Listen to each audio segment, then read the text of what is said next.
So each of all of our championships, at every one of our championships, I should say, we have student athletes that speak. And we've been doing this now for over 10 years. It's one of the highlights of our championships. We did it last week for basketball. We're doing it today. And so we have 2 student athletes. The first speaker is coming from Brewton-Parker Christian University. So Coach Nestor and Christine, if you would work your way up here, please, we'd like to hear from you.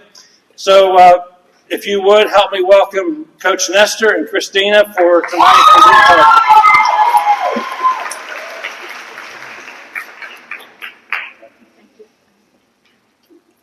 Y'all know it's serious when the speech is on an iPad. It's real serious.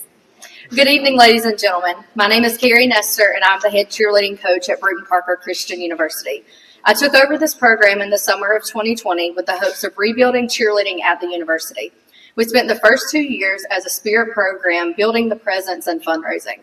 In May of 2022, I signed 3 seniors from Jeff Davis High School to our competitive program, and Christine was one of those 3. Our first year, spring of 2023. Woo! Some of you in this room witnessed that first year, and y'all know we survived. After that year, I lost a lot of athletes due to passions not aligning with the vision of the program, but Christine stayed by my side. God laughed at me and blessed my family with a precious little boy, which resulted in us dialing back for the 2024 season. So we reverted back to a spirit program to stay alive and pushing forward. I started the summer of 2024 unsure of whether or not I would have enough kids to compete, but hopeful that I could pick up a few more kids once school started. But there was still one constant right there by my side, and that was Christine. We survived another season together, but it was not easy. Christine and I have always been aligned with our vision and communicated very well, but somewhere along the way, we broke down last year. With God's grace and His timing, we were able to repair our bond and reunite outside of what had once bonded us, which was cheer. Having this foundation, we hit the ground hard with recruiting and started off in September of this past year working hard.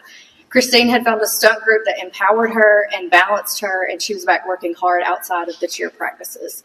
I reference how hard she was working because she had been with me for 2 years competitively, and let's be real, our conference is super packed competitively with talent from athletes and coaches.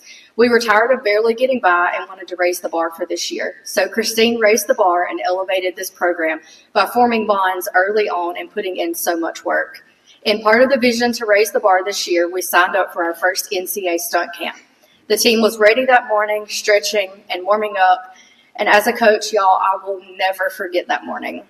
The team begged me to stretch them, so I sat down to begin stretching them. And I was in such a zone because these limbs are old and fragile, y'all, and I was determined to show them that this coach still had it. After a few minutes of stretching, I tune into the room and I'm glancing around and I see Christine in tears. And if you know Christine, you do not draw attention to her. So I'm trying to proceed stretching the team while trying to lock eyes with Christine with a what is going on look in my eyes. And I finally walked over to her to find out that she was in the pain she experienced year 1 when she injured her knee. Internally, I froze, but on the outside, I tried to stay positive. There were a million thoughts running through my head. What if? What about? Surely not. So put on the brave face and sent my assistant coach on to the trainer with Christine. The trainers delivered a not so great verdict, and all I could do was question God. And I know we are not supposed to do that. But the journey Christine and I had been on, the mountains, the valleys, and the fiery pits, should not have led us to this moment. Surely God could not do this to her in her senior year, and here we were. My heart broke for her, and truthfully, I was crushed. I know how much she loves cheer and how hard she had worked. So from that moment, I knew she was crushed in spirit, but I was determined that this injury would not be defining for her. It might reshape our vision of her senior year, but it would not end it. Christine has stepped in as a student assistant coach, and I feel God laughing at me. She asked me for this opportunity last year, and I was too prideful to say yes, and I did not want that to be the end for her. God said, ha ha, look at her now. She has stepped in and encouraged the team that I know she would kill to be with on the mat. She has smiled and cheered through tears, and that speaks more to her character than a performance ever could. I don't want to hijack her speech or tell her story for her, but I want you to know, Christine, that it has been an amazing honor to be your coach for the last 4 years, but it has been an even bigger honor and privilege to have you off the mat beside me as a coach. I want to publicly apologize for not saying yes sooner last year and for not realizing how much I would truly value you, your organization, your efforts, and your support.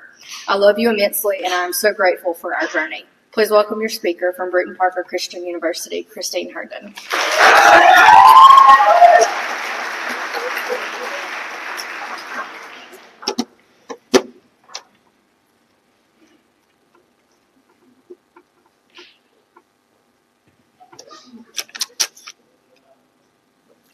Okay, first I want to start by thanking Carrie for having me up here and Mr. Mike.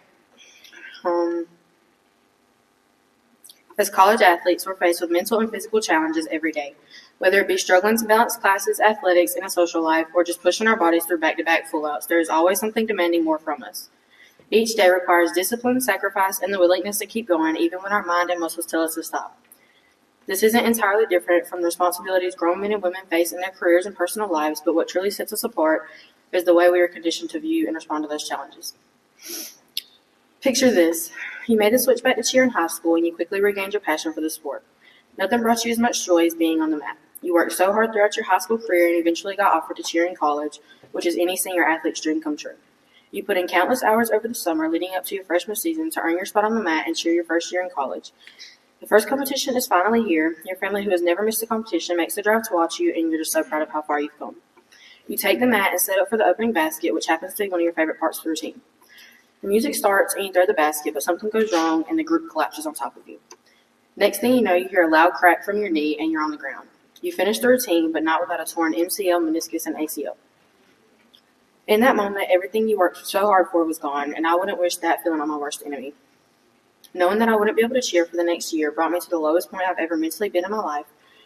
The only thing that kept me going was the goal of one day return to the sport I love, and that was enough because after countless physical therapy sessions and doctor's appointments, I was finally cleared. The work didn't end there, though. I still had to put in overtime to get back to where I felt like I needed to be, but with time, that came to me. Okay, now picture this. Junior year, you tweak your shoulder during pyramid, but that's nothing a little biofreeze can't fix. Eventually, you get checked out because your senior year is starting and it's still giving you pain, only to find out you've completely torn your labrum and to the point it can only be fixed with another surgery. Of course, you made the decision to put that off until after the last competition, like any senior athlete in college would do, because there's no chance you're missing your very last season to another injury. Senior season is finally here. You've got great coaches, amazing teammates surrounding you, and the most perfect stunt group. You'll spend every night in the gym with your dream group preparing for the season, and you'll love every minute of it.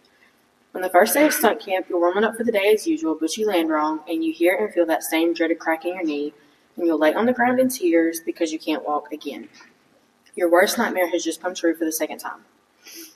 I'm here tonight telling you the story so that I can also tell you how I got through it in hopes that I can help even just one person in this room. The first thing I learned on this journey is how important it is to shift your perspective.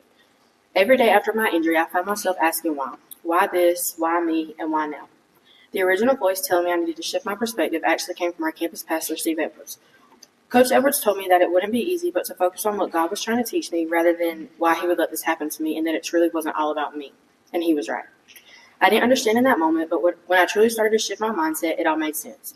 Instead of focusing on how hard it was to watch my team continue without me, I started to focus on how privileged I am to be in an environment where my team and coaches still value me and allow me to be so involved, because not every injured athlete gets that same opportunity. Instead of focusing on how hard it was relearning to walk for the second time, I remembered that I get the opportunity to walk again, and some people didn't even get that much. I encourage each of you here tonight to do like I did and try to shift your mindset. When cheer is hard and you want to be anywhere else, try and think that it's not that you have to be here, but that you get to. Instead of wishing practice would end, remember that one day it's going to end forever and you'll never get that time back. The next thing that has helped me in my recovery was finding my why. This is something we talk about in our own program, but has had a deeper meaning for me since being off the mat. I truly believe that the depression I went through post-injury my freshman year was because I hadn't yet found my why. I was barely going through the motions and I felt like I had no purpose. Now that I'm going through the same life lesson again, I finally know my why. I finally know why I still show up even when the days are hard. I found my why. My why is my teammate and closest friend Dan, who carried me off the mat when I got hurt and has been there for me through everything just like he said he would be. My why is my A2, who cares equally, if not more, about my mental health as she does my physical recovery. My why is my family, who've been my biggest cheerleaders for the last 6 years. My why is my coaching staff, who showed me that I'm just as much a part of the team now and that my value wasn't tied to my position on the mat. My why is this program and the people who supported me when I needed it the most. It's not always easy to show up for yourself day in and day out, so tonight and going forward, I urge you to find someone or something worth showing up for. I urge you to find your why. Lastly, I want every athlete here tonight to know something that I'm still learning myself. You are more than the sport, and it does not define who you are. You are more than any busted tumbling, fallen stunt, bad practice, or in my case, injury. One moment, one mistake, or even one season does not have the power to measure your worth. This sport can reveal your strength, your discipline, and your heart, but it does not create your value. Your value was there long before you ever stepped onto the mat, and it will still be there long after the uniform comes off. Going into the championship and the rest of your seasons, I want you all to remember these things. Shift your perspective, find your why, and most importantly, you are more than this sport. Good luck to all the teams competing, and thank you for allowing me to be here.